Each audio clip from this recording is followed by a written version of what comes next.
with some intros and just setting the stage. But today's Wisdom Community Forum is about our Wisdom 1.0 results, which were just presented 3 days ago on Friday, the 12th, at the San Antonio Breast Cancer Symposium, which is sort of the premier breast cancer conference each year with international participants.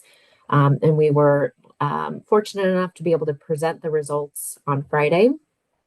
Two presentations, one on our overall primary aims of the study, and then also on our genetic testing or germline findings. And then at the same time, we had two publications with the results coming out in the Journal of the American Medical Association, JAMA, and also in JAMA Internal Medicine. So it was a big day for us on Friday. We are still recovering from our conference last week, but we are really excited to share our Wisdom 1.0 results with you today. So again, if you haven't yet, please introduce yourself in the chat. We'd love to hear where you're zooming in from. And also, we do want to hear your questions today. We want to hear from you. Please put your questions in the chat. We can have a live Q&A session at the end. But we do ask if you're not speaking to please mute yourself. We are recording the forum so that people who aren't able to join can watch it later. And then there will be a quick feedback survey towards the end. So just as a reminder, we've been hosting these community forums for the past 4 to 5 years. I have to look back, monthly, and really with the goal of trying to bring some of the topics around women's health, breast cancer screening, breast cancer prevention, and treatment topics to our Wisdom community. We have participants from all across the country. And some people are collaborators, some are participants in the study, some are community partners. So this is an open meeting for everyone to join, and we really hope that it's something that's useful, not only for you, but also it's super useful for us to be able to hear the questions that you have, what topics are of interest to you, and to really be able to understand a bit more about the questions and concerns that you as our Wisdom community have.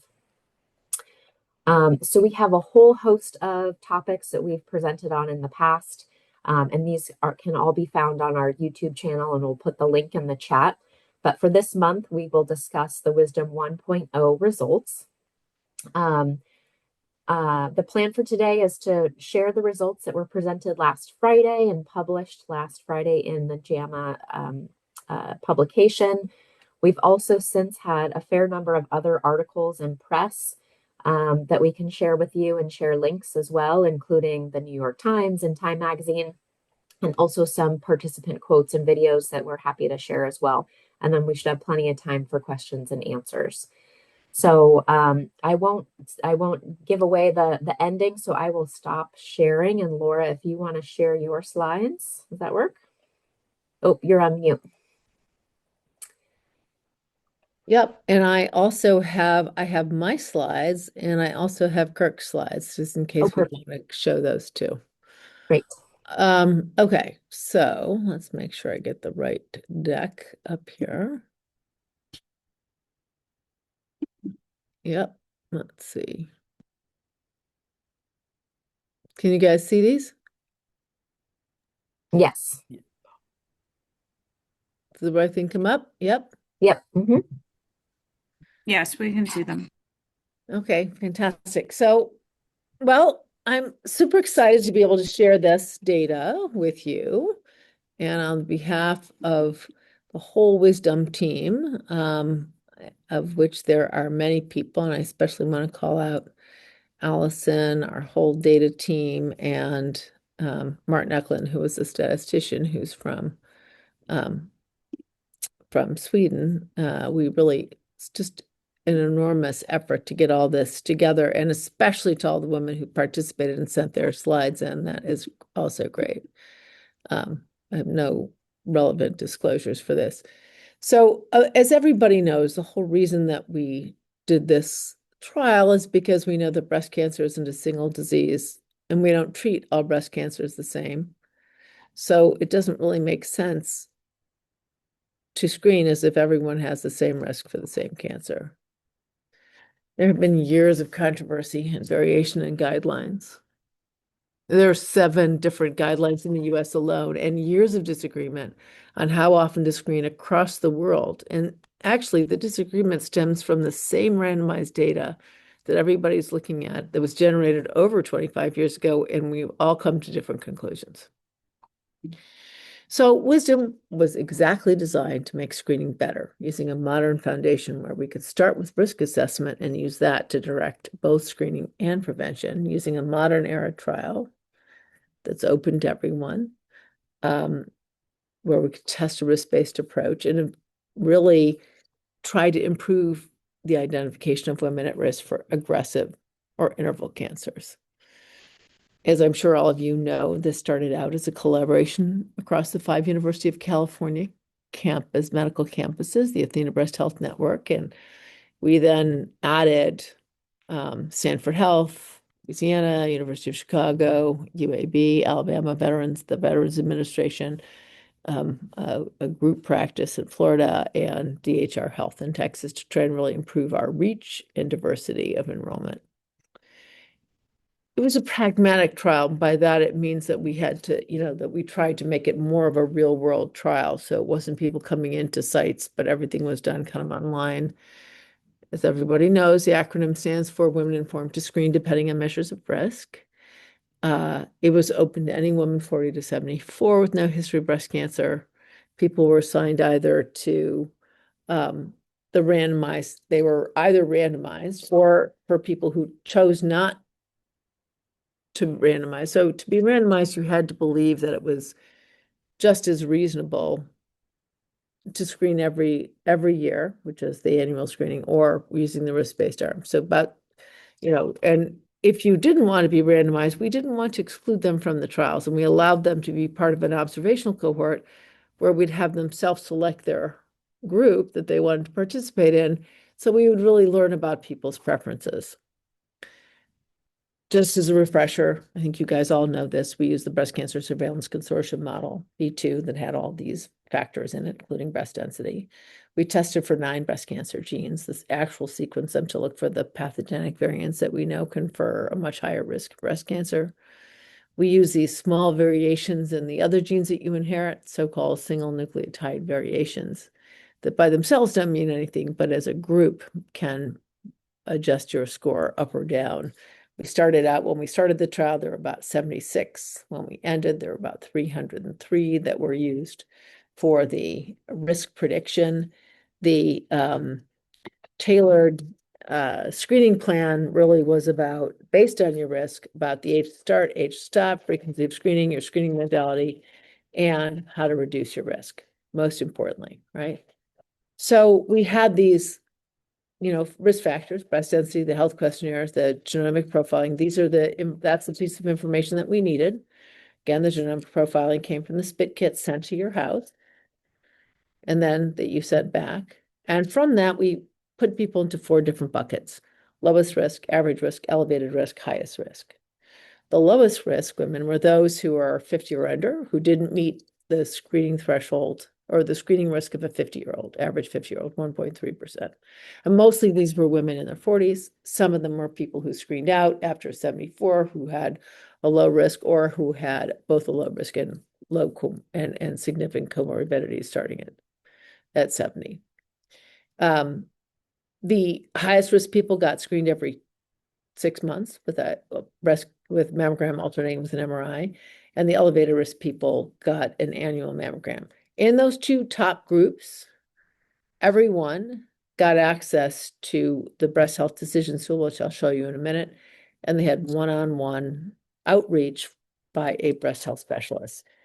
And that's where all the pathogenic variants were. To be in the highest risk group, you had to have the average risk of a PALB2 mutation or BRCA mutation carrier of 6% risk at 5 years. And like a 60 to 80% lifetime risk. In the elevated risk, we looked at people, the top 2.5% of risk, more in line with about 30% risk for breast cancer. In particular, we know that some of these highest risk people are at risk for faster growing cancers, and that's why we aim to screen them more frequently. So here's the breast health decision tool. Everyone in the risk-based arm had their personal information from their their tests and from their questionnaires, pre-populate this tool, and it would tell them about their risk, what the risk factors are. You could hover over any of these risk factors and learn what they meant. And then we had a series of recommendations that we would make for people. And for how to reduce their risk. And a lot of them were lifestyle, and some were risk-reducing medicines if you were really at risk for a hormone-positive cancer. And we thought this would really benefit you. What did we ask? We asked if it was safe, whether the overall burden would be less by reducing both biopsies, false positive biopsies, mammograms, whether it would encourage prevention in high-risk women, whether it would be accepted by women, whether people be, so that means people being willing to randomize, as well as what people chose if they were in the non-randomized portion. And at the end of the day, would it provide value? Meaning, could we lower the burden of screening for everybody at lower cost to society and to most individuals, but still make it better? That's the question. Our primary endpoint was the rate of stage 2 or higher, 2B or higher cancer. So that meant there had to be less than one additional stage 2B for every 2,000 women screened. It's pretty stringent. I'll show you more at the end why we picked that endpoint of stage 2B, because that's really where the death rates from cancer really go up, right? So the rate of biopsies were lower in we wanted the rate of biopsies to be lower in the risk-based versus the annual arm. And so our results, we actually registered 77,000 women. They learned about the study online. They registered online. We invited them to choose whether they wanted to be in the randomized or the observational group. They consented online. And 61% agreed to be randomized. And this is pretty consistent and over the whole trial. Of the women who declined randomization and chose their arm, 89% chose risk-based, regardless of their age and regardless of where in the country they lived, any geography. Quite surprising. In terms of the randomized cohort, which is what we're going to focus on for the rest of the trial, because that's the kind of data that changes minds and hearts, especially of our people who write our guidelines. In the risk-based arm, about 2% were assigned to the highest risk group, about another 8% to the elevated risk group, about 62% for the average risk, and 26% for that lowest risk group. Again, kind of emphasizing there weren't a lot of people in that highest risk group. We had participants from every single state. You can see our study sites had the highest enrollment, but we really did have a concentration of patients from everywhere. Initially, our demographics were not so great. We had less than 2% of women were African American and only 8% Latino and Asian women. But over time, we made a huge dent in increasing the number of African American women. We didn't do as well with Asian women. We'll have to work on that soon. And then the Hispanic and Latino women increased as well by, about 50% or so. So first thing that we saw was the number of cancers in each group, each cohort. So whether you were assigned to the annual or the risk-based was the same.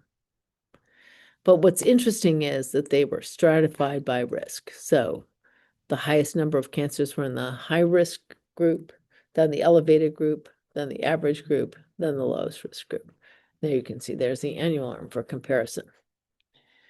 We also showed that we clearly met the primary endpoint for safety. Over here, where it says non-inferiority, is where that would need to, this dot would need to be over here to show that it was non-inferior, but it's nowhere near that.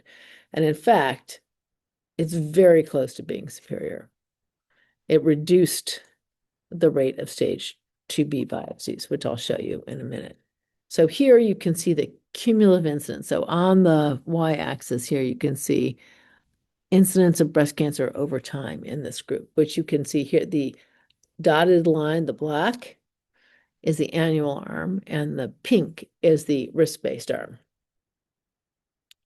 But here's what's also really remarkable.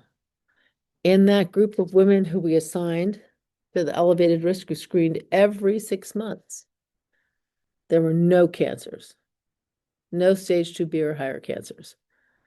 And the elevated risk group had a lot. This is probably a group where we probably need to improve to reduce that risk of stage 2B cancers. And then the average group followed by the lowest risk group, using the annual group as a comparator. And the radiologist asked us to put in the rate of stage 2B cancers. But in fact, those were not higher either. And you can see that again, numerically lower than the annual group. And here you see that the highest risk, low, elevated, average, then lowest, had decreasing rates of cancer as their risk decreased. And there's the average is the dotted line, the average in the women in the annual arm. Now, one of the complaints about screening has been that screening has led to an increase in early stage cancers with only a very modest drop in late stage cancers, and just can't account for that. So that's been a concern. But that's not what we found in Wisdom. In fact, we had an increase in stage 1 cancers and a decrease in stage 2B or higher cancers. So this is not exactly the same, but pretty close. So that's actually, I think, very exciting. So this is what I'm talking about, is that we saw the stage 1 cancers. We'll watch this number go up, the blue go up, and the 2 orange ones, the stage 2A and 2B, you'll see them go down when we switch to the other groups. You see, went down here.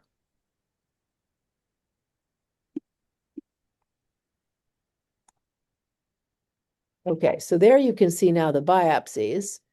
The biopsies we have, let's see.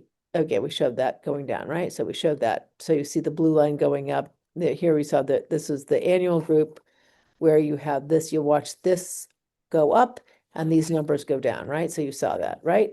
And then we look at the people who got biopsies, and this was similar. This is not as much of a difference as we expected, and I'll show you why I think that is. But you can also see that the number of biopsies has a lot to do with what your risk is. If you're in the elevated group, you have many more. With the highest elevated, I mean the highest, and then elevated, see that. So then you can see the mammograms were statistically significantly lower, again, stratified by group. But if you look at the women who are assigned every 2-year screening, every 1-year screening, that's the black dotted line, and the green line of the people that were assigned every 2-year screening, they look pretty similar. And so these women in the annual arm and the assigned to the annual arm screened less often, and the average risk people in the risk-based arm screened a little more often. And here you see a lower rate of cancers, but clearly not everyone followed their guidelines. Okay, moving on to the population germline testing. So we had 77% who completed their genetic testing with spit kits sent to their homes without pre-test counseling. So that's a big departure, and people did it, and it didn't cause a lot of anxiety. In fact, there's not many pathogenic mutations. But interestingly, of the people who did have pathogenic mutations, including the high penetrance mutations, 30% had no family history. And I've got those slides to show you as well. So we did see an increase in the uptake in prevention interventions, not as much as we had liked, but I think some of that was because we didn't connect directly to the primary care physicians. Certainly, it's a pragmatic trial. We weren't running it through a center. People didn't come in every year. They just sent us surveys. And so, and they also get recommendations for screening from many sectors, right? Including an annual recommendations from their mammography center to say, please come back depending on whether they go to their OBGYN or their internists, and whether the internists follow the U.S. Preventive Task Force guidelines or not. They might have been told, no matter what, you should just follow annual screening. And part of that is because we hadn't published these results. So I think the results of the Wisdom study will provide confidence to follow the guidance. We also use self-report for the cancers, but we showed that we were able to verify the cancer diagnosis of over 95% of all the cancers that were reported, getting the actual pathology results. We did try and double check. We had a registry linkage, and a couple of the sites we actually did a deep dive to see if there were many unreported cancers, and we did not find that. And even the people who reported the cancers, there were like 4 times as many cancers as there were biopsies. And that goes along with an expected cancer to biopsy rate of 25%. So I was actually quite surprised at that these data were so good. So you may ask, how can we afford this? How can we afford to do population-based testing? And how could that work? Well, it turns out that concentrating more resources on those at highest risk is really cost effective. So we estimate that the cost of screening may vary as much as 4-fold, from like 6.7 million to 30 million, depending on what guidance you see or what might follow. And the biggest drivers of cost here were the number of people who are assigned to a 20% lifetime risk. Increasingly, we're telling women who have a 20% lifetime risk based on Tyrer-Cuzick model that they should go out and get an MRI. But in fact, that's probably an overestimate, and we shouldn't do it. Unless and that's not the model that was tested in Wisdom. So I think that's actually really important. So the impacts. So this is why we chose stage 2B cancer. So here is the log hazard chance of death. And you can see this goes from here with pretty good outcomes to a big statement, a big difference right here, from the hazard rate of 3 to 8. So much higher chance of dying of your disease if you're stage 2B. And if in fact there are 319,000 new cases in the US in 2025, and about 46,000 of them are stage 2B cases, if we were able to convert 1/3 of them to stage 2A or fewer cancers, we have the potential to actually save 4,000 to 5,000 fewer breast cancer deaths at a lower projected cost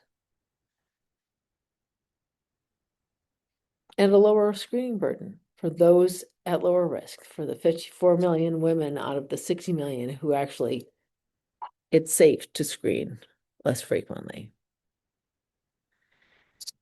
So I think the idea here is that we can think about doing more for those that need it and less for those who don't.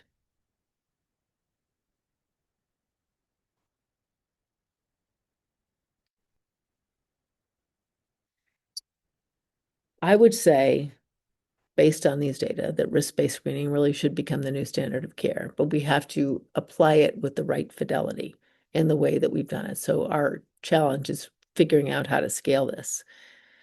More screening is not better. Smarter screening is. As all of you know, we are hard at work trying to continue to improve the way we screen. Wisdom 2.0 is underway. We have 30,000 women enrolled. We're trying to not just predict cancer, yes or no, but who's got fast or slow-growing cancers. And we've now switched to a background of 20 million variants to sort of help us do a better job of putting upgrades to the polygenic risk system, so that we can do it based on ancestry. So predicting triple-negative breast cancer in African-American women or in white women, it's different, right? Those genes are different. So that gives us an opportunity to do better. And we hope to be adding in mammographic AI to see if that adds value. Probably might allow us to identify the 10% of people who really need it, and to really focus on prevention. We also lowered the risk assessment to the age of 30. And the reason for that is because if, 30% of women with mutation don't even know it, don't have family history, they wouldn't know it. And if you have one of those mutations, you are much more at risk to get it when you are at an earlier age in your 30s. So this comes from the paper in JAMA, which showed that risk-based cancer screening, including population-based genetic testing, safely stratified the risk and screening intensity. Although we didn't see a difference in the biopsy rates in this trial, we think that confidence in risk-based screening and better adherence to or following the guidelines would allow those numbers to come down as well. We found 48 stage 2B or more cancers in the annual group and 30 in the risk-based group. There's so many people to thank. All the people in this list of the authors put so much work in, especially I want to shout out for Allison Piscolini, for Laura Vanfier, Martin Schooner, and in particular, and also our colleagues from all the different UC schools, and Dr. Lapade in Chicago, Andrew Castor at Sanford, Rachel at UAB, and so on and so forth. Everyone who's worked across the way, and Arash at UCLA. We had a lot of funding. We are very grateful for the Patient-Centered Outcomes Research Institute, that's your tax dollars at work, who awarded us one of the first pragmatic trials and said that this was a worthy project.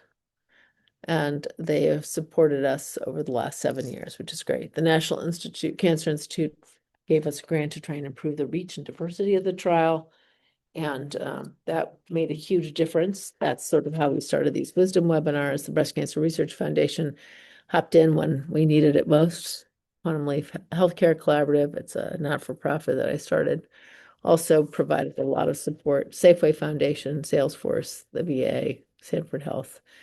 The Robert Wood Johnson Foundation gave us our very initial pilot to allow us to do this. The V Foundation, Bright Pink, and a number of individuals from the Conways, the Dorian Daly, Michael Kramer, and Chuck and Yvette Esserman, and Mark and Lynn Benioff.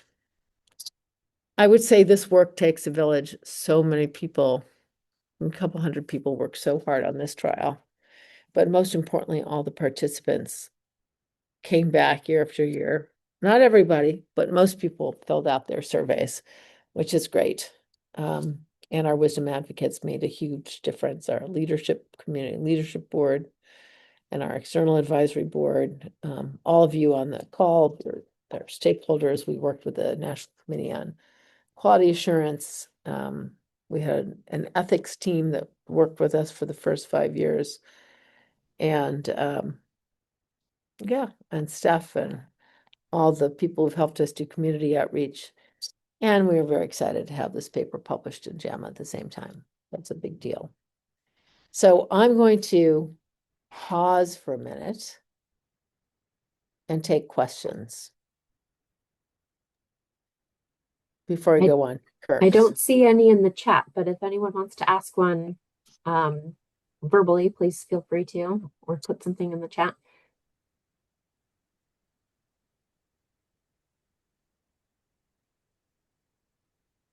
Anybody have any burning questions?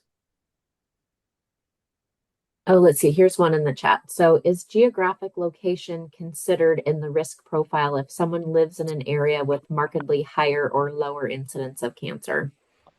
We do not take that into account at this time. Kim Badal, Kim has presented on this forum, hasn't she? Yeah, and she will again soon. Yeah. Now that she's back. Yep. Yeah. We are working on that. Many, many, many of you have written in and asked us to try and, look at this and really consider environmental factors. We really want to do this. We're looking at people's zip codes. We're looking at where they've lived, their residential history as much as possible. So if you get asked to participate in an environmental exposure study, please say yes, and we will help work some of this out. So we don't know if that should be considered or not, but we're working hard on it. We're also trying to do some work on exposures and looking at plastics and all kinds of things that people are interested in.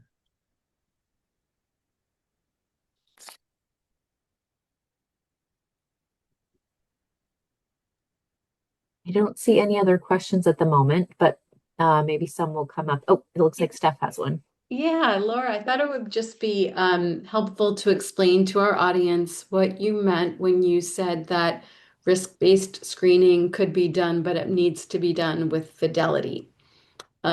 Because I think that, Well, lots of genetic tests are coming to market and people can buy genetic tests by themselves or direct to consumer or through their doctor's office. But like, what are the implications of trying to roll out risk-based screening? What did that mean with? I think it's really important that a lot of people think, oh, I'm going to use the Taracusic model, that's the same.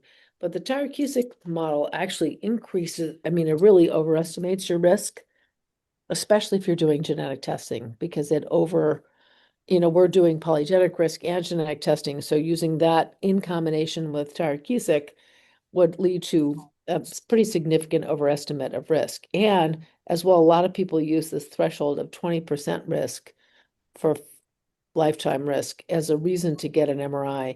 An MRI has not been shown to be a cost-effective or a useful tool at that lower risk. That's not where it was originally tested. MRI has a really high false positive rate. And a lot of times, if you can't find something that you see that's abnormal on the MR, you have to get an MR biopsy, and it has a really big false positive rate, like 40%. So it's, I think, uh, um,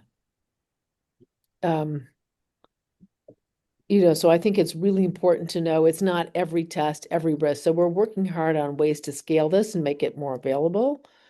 So it's going to be a big lift Thank you. because everyone's going to want to try and do it the way, you know, um, the way that it's not like, oh, I can just add a genetic test and then I know how to do this.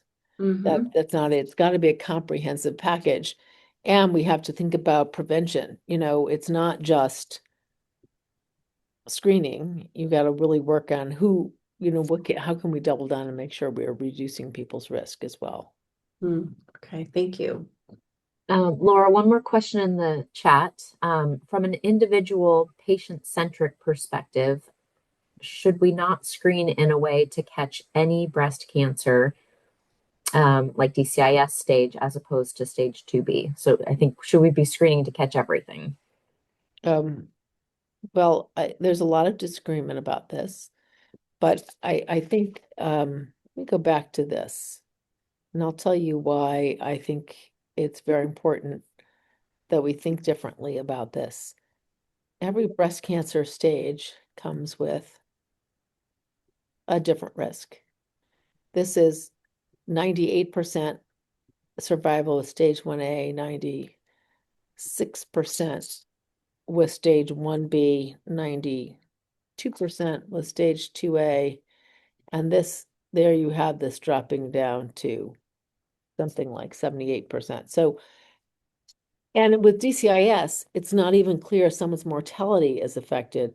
It's not even clear that we should be looking specifically for DCIS and that's a good early endpoint. And, we are running a trial called Recast DCIS to try and do active surveillance and treat it. These are for hormone positive DCIS, and to treat it more like a risk factor and an opportunity for prevention rather than making people have surgery and radiation, because we think that there are probably better ways to treat it. And, in my registry studies, I've identified that 60 to 70% of people probably don't need or have a benefit to doing, a mastectomy for sure, or lumpectomy and radiation. So I think it's part of this issue is that every breast cancer found is not a life saved. These cancers here, if you find them at later stage, finding those early make a difference. Finding these cancers early, it's not as clear.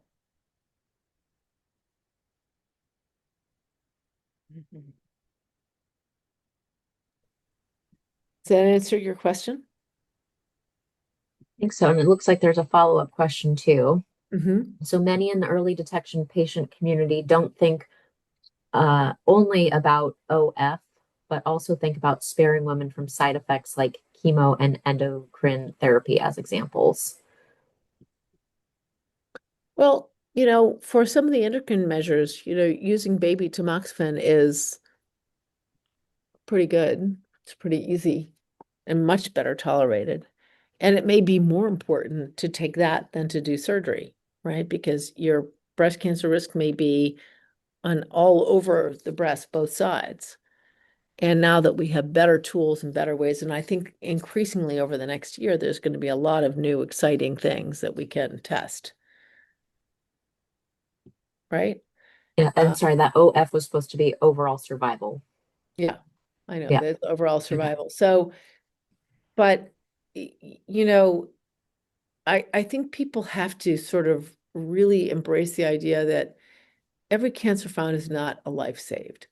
You can find lots of things that actually can get you a lot of treatments that you don't need or may not benefit for. And, if you're going to find that, you're going to be recommended these things anyway, all these treatments. And maybe there's some that you don't need.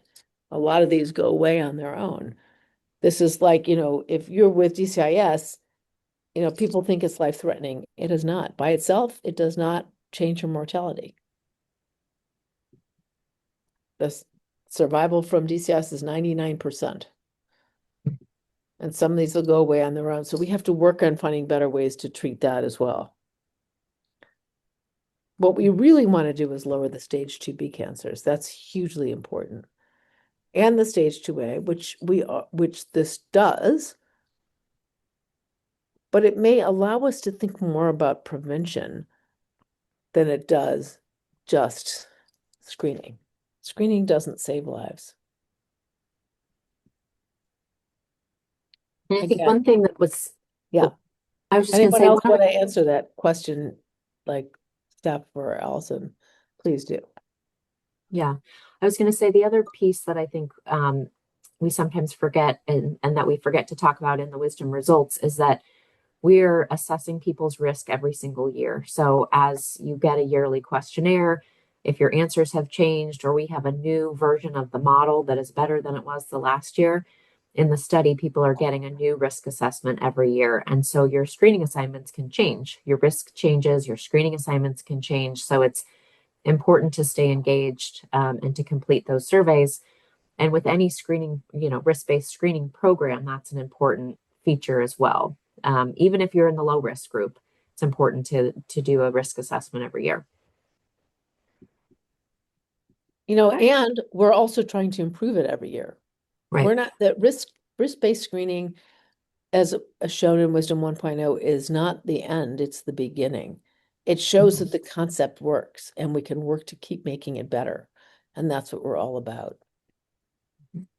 I have a question. I'm Diane. In the New York Times article, in the comments, the topic was brought up about that many of the more aggressive cancers that are going to cause problem for women are not found on screening mammograms, right? They're fast growing. So one person talked about their sister who had a clean mammogram, and then 4 or 5 months later, she was diagnosed with a stage 2 into her lymph nodes, very fast growing cancer. Do we have any statistics on that? On you know the kind of cancers that are found on a mammogram. So I'm a 4-time survivor, and all of mine were found on a mammogram, but they were all stage 1. They were all indolent, slow growing, no lymph node involvement.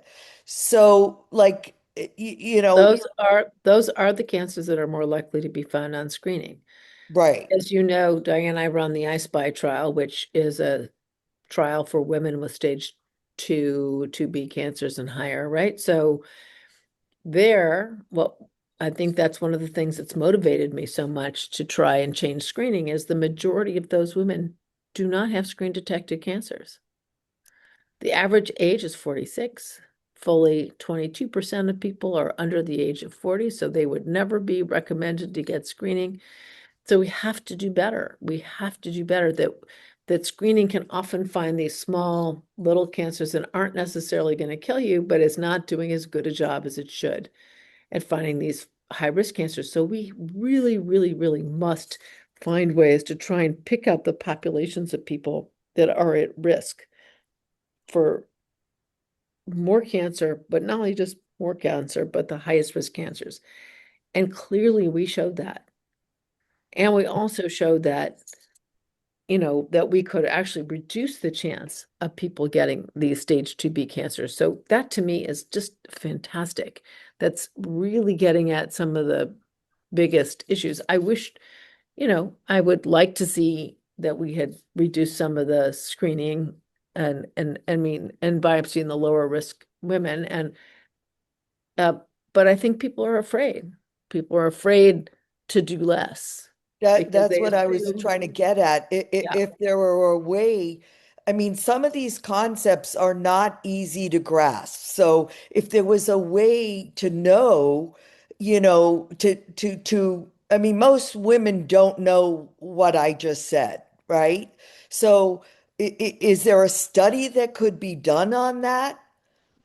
Like, Um, so there are many studies that have been done to show that. And okay, that's actually, that's also this data. Um, and that's this data. This is sort of what's led to a lot of the complaints about cancer is that just by screening more, you have this big surge in early stage cancers and a pretty relatively small drop in late stage cancers relative to how many of these early stage cancers you have. This is what leads to the concept of saying that you're finding the reservoir of indolent cancers and maybe you're not helping people enough, that you really want to see this drop. And that's why this is so exciting, that we see this rise in the early stage cancers with the concomitant drop in the later stage cancers. And that right. actually is what matters so much. And I think most women also don't know that the US is virtually the only country in the world Mhm. that where women get a mammogram every year. So That's the data just isn't there to support it. But that totally goes against what women have always been told. that's Screen right. early, screen often, don't forget to screen. And I think Sweden starts at 45, the Netherlands starts at 49, the UK is 50 to 65 every 3 years, France every other year starting at 50 to 70. I mean, there's a lot of guidance around, but no one is doing what we're doing. And the cancer death rates are not higher. So there's just so much controversy. So the whole idea here is, can we do more for the people who are truly at high risk and safely do a little less I mean, it's just like colonoscopy. You go in, you get a colonoscopy, you don't have any polyps, you're told to come back in 10 years. I don't hear people complaining that that's terrible. So, but it's very similar. And so it's a great question, Diane. It's a great. Yeah, because women automatically think that, maybe we get more because we're a rich nation and we can do that. They don't realize that more is not better. And that is a hard concept to get across to people. Because Um, more is just more, and sometimes more is worse. I mean, if yeah, you're told to get an MRI when you don't need one, you're going to be exposed to something that is a 40% risk, 40% false positive risk. And you pay a copay for that too, which is very expensive. If it's not going to help you, I mean, obviously no one wants to miss anything big, of course not. And I'm not saying that it's perfect, but there's no screening test that is perfect. That doesn't exist. what you're trying to do with screening is identify the people at highest risk and paying attention to them. That actually is really important. There's no perfect test for prediction. And Right. women also don't know, I think, that hardly anyone gets a mammogram every year in America, right? By the time you schedule, by the time you remember, what is it? The average is like around a year and a half. Year and a half to 2 years, actually, you can see that in our data. And the thing that's actually really interesting is that the number of cancers based on risk is very different. It's very different. I should make people feel encouraged that this is a very important thing to be thinking about. Yeah. So Let me another check. comment Yeah. in the chat, I still receive reminders from advanced radiology that I'm overdue for my mammogram 2.5 years post, and I think it's double mastectomy, DMX. Mm. Yeah. Yeah. For sure, you don't need to get a mammogram. Yeah. But I think that's also part of it is that the radiologists, like telling everyone to come in every year and it's easy. But the data doesn't support them. And yet they continue to do that. Yeah. And I think that in our adherence data is one of the sort of Big things issues. or Yeah. reflections is that, people are told different things by different providers and that likely impacted the adherence to the recommendations we gave in the wisdom study. One more follow-up. So the question was, if there's a choice between an MRI and a sonogram, it's better to choose a sonogram? Question? No, absolutely not. Absolutely not. If you really Yeah. are at high risk, you need an MRI. You need some kind of contrast-based study. Now that can be contrast-enhanced mammography. Not everybody has that, but that has been shown now to be just as good. So if you can do that you can do that. But if you really are at risk, the sonograms aren't the right test. An MRI or some kind of contrast-based study is the right thing. Yeah. Okay. And then Steph has one more question for you. And then I'll Yeah. show just a little bit of Kirk's data. Yeah.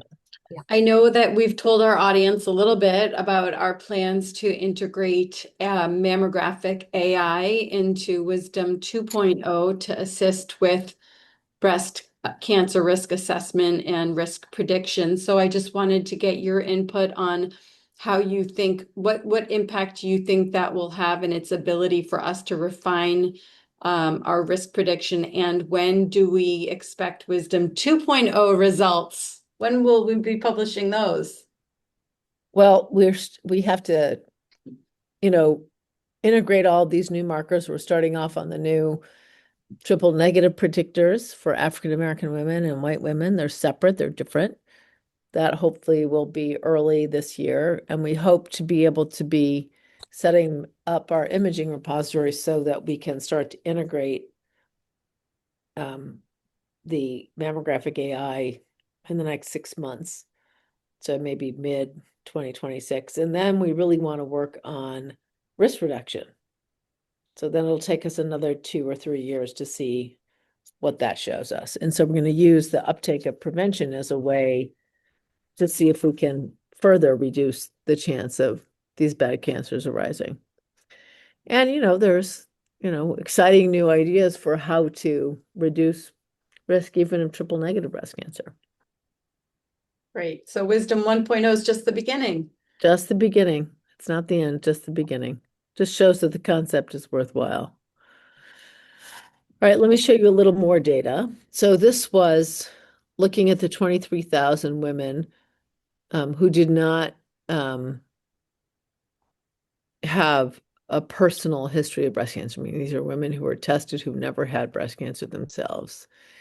And this is, again, more of the same kind of idea is that, again, we're trying to figure out something better to reduce the burden of screening and the number of false positives and to and to really try and see if we can't prevent breast cancer death. So, women with family history are thought to be the highest risk. So that's kind of a substitute for women with germline errors, errors that cause pathology. That's what a pathogenic variant is. And people who have other clinical risk factors like density, high breast density, but just because you have dense breast tissue doesn't mean you're at high risk. It means that you have one risk factor. And so, we currently say you can get genetic testing if you have a personal or family history of breast cancer, or you're of Jewish ancestry. And this in particular really irritates me, is because most people think, oh, I'm Jewish, so I'm at higher risk. You are not. You are only at higher risk if you're one of the 2% of people who have such a mutation. And, there are other people, if you're Black, there's a founder mutation that you could have, and you have just as high a risk as someone who's Ashkenazi Jewish or Indian or Latina. So most women who have these variants are discovered that they have one because they had a breast cancer diagnosis, and then they find out that people in the family might have had it, or, maybe somebody knew but never said anything. So the real idea here is, should we just be directly reaching out and finding this, given that genetic testing is once in your life and it's less than the cost of a mammogram? It might be twice in your lifetime because there'll be some changes. So we talked about this already. We talked about this. We partnered with Color Health, who has the least expensive, highest quality test on the market. And, again, their goal is to really make it accessible. The CEO himself is a BRCA2 carrier and really has a goal to try and get this kind of testing available to everyone. So we had a shared goal. So we had 23,000 who completed their genetic tests, and there are about 23,000 in the analysis. There were 2.6% had some kind of mutation for pathogenic variant. And I think what's important is that you'll see that the high penetrance genes we found them almost at every age, higher when you're younger, just because you hadn't had cancers yet, or, again, the people who would have had cancers when they were younger would have been, with family history, would have been screened out. And the most common of these mutations were the CHEK2 cancers, and depending on what kind of mutation you have, they can confer a high risk or can be a lower risk. So we had, a higher prevalence of these breast cancer gene variants. This is higher than we had thought, for even the ones that cause a really big change in your risk. And then this was the most common, the CHEK2 carriers, and these were actually really rare. The second thing is the idea of whether you had a mutation was certainly increased if you had family history. So if you had one female relative over 50, it wasn't so high. One female under 50, not so high. But if you had two female relatives with breast cancer, or one male relative with breast cancer, or one with ovarian cancer, or breast and ovarian, that's where you really saw this combination. But I think what's really, really amazing is that no history of breast cancer. It turns out that is very high. So fully, if you look to see who had family history, and certainly it's higher for any one of these genes, but also, but it turns out that 30% of people did not have a family history reported in these genes. That's the average. Very important. And I think what's also important is that women who did have a family history there were a lot of people who didn't have mutation despite having family history. And so that's also important. And that was picked up in the polygenic variants. So relying on a reported family history alone has its limitation. You could come from a small family, maybe people haven't talked about it. Um, Male, when it goes through the gene from the man, and if they don't have a lot of male relatives, isn't that another reason? well, so if you have male breast cancer, you have that was a very, again, someone with male breast cancer is and that's a red flag, but everyone with a male breast cancer in their family isn't going to be mutation carrier. Again, it's, if you, so it's like about, if a man has breast cancer, it's like they have an 8% lifetime risk. So many of the men who carry a BRCA mutation will never get breast cancer. So you can have it in the family and still not see it, Mhm. right? So I think that's really important. Yeah. So, I mean, and some of these mutations that were found in moderate penetrance genes, it's not that it's so high and probably not high enough to think about getting a prophylactic mastectomy, but certainly high enough to think about, taking medicines that will, like baby tamoxifen, reduce the risk of getting a hormone positive cancer because that's what a number of these predict. So, I think I think allowing us to think about why are we not just doing this in the population, finding the people with the highest risk. Well, And, Laura, and you want to get it when you're young enough, when you're planning your family, because you may want the option not to pass this on to your children, which you can do. You can get pre-implantation genetics. That's a possibility. You don't have to do it, but it's something you can do. Laura, there's a question if we've been learning about any additional new mutations, and just to note that our expanded panel for Wisdom 2.0 includes 3 additional breast cancer related pathogenic variants, and I think they're mostly attributed to triple negative breast cancer risk. So that's one And we new. also include actually a whole package of the 30 genes. So it'll tell you if you're at risk for colon cancer, or if you're at risk for ovarian cancer. And I think it's really important to know that. And we partner with Color Genomics on that, where there's genetic counseling directly for you about these things. And it's forewarned is forearmed. There's very few people who will be affected by this, but if you have it, your chance of having one of these is really very significant. So it's important.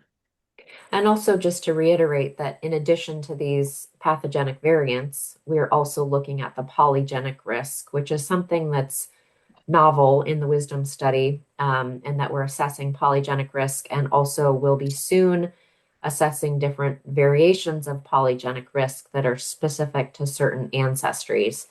And that, Again, that polygenic risk, that means there's a whole bunch of other small genetic tests that can be that you can get. I mean, or that these genes that you can inherit, but by themselves, they don't mean anything. It's just in combination. And that very much tracks with family history. So while we haven't found new variants, these errors in big genes, what we have found is that polygenic risk absolutely does track with family history. So that's important.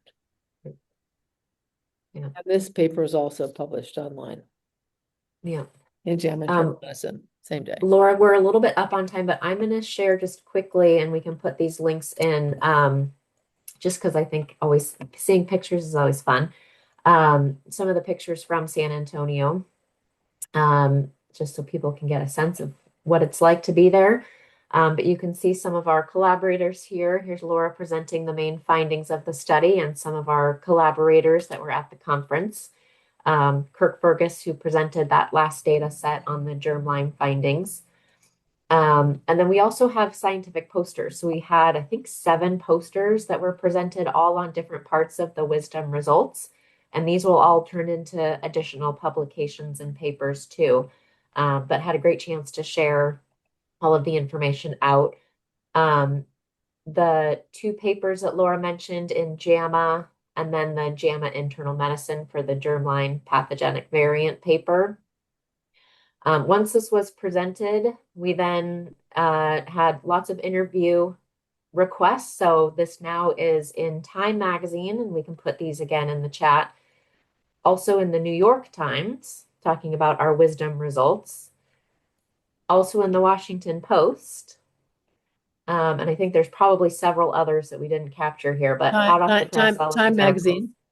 Yeah. Time You Magazine. I think should I got send that them. one Yeah, first. she said that. Time was the first Oh, yeah, one. Time was the first one, yeah. New York Times, Washington Post. Yeah, so um, lots of great reactions to this. Some criticisms, which we knew that that was coming, but not everyone is supportive of a new approach, and we knew to expect that. But we got some really great accolades from both the media that I just showed you, but also the other scientists and investigators who are at the conference.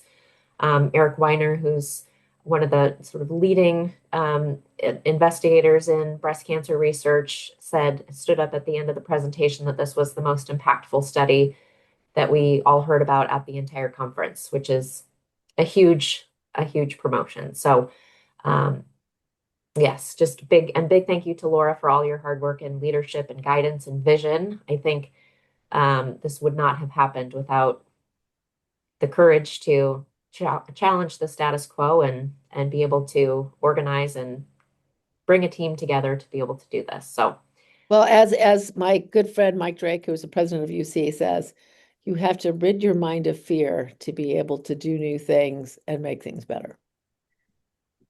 And we were pretty sure that this would work and it would be better. And we're just grateful to have had the opportunity. So grateful that people trusted us enough to join the study and collaborated with us. I have a challenge for all of you. Oh, thanks, Lisa. Here's my challenge. I think one of the hardest things for us is doing the follow-up.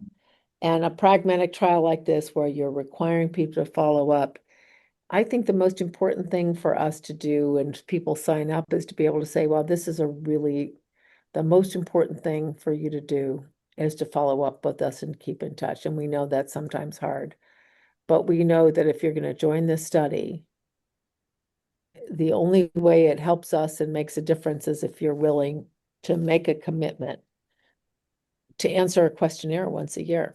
That's if you choose not to follow our guidance, okay, fine. But you got to let us know what happened to you. And, we'd like to, I'd be interested to hear what people think about, can we ask people to commit to doing that?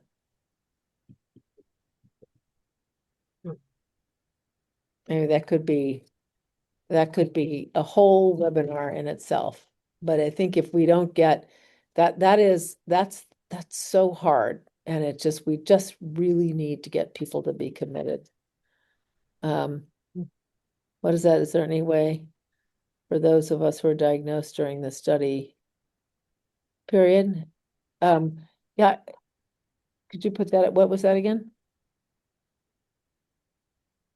What is the role people could play if they were diagnosed with breast cancer during the study? Let us know. Let us know that they that they had a biopsy, that it had cancer, to let us know.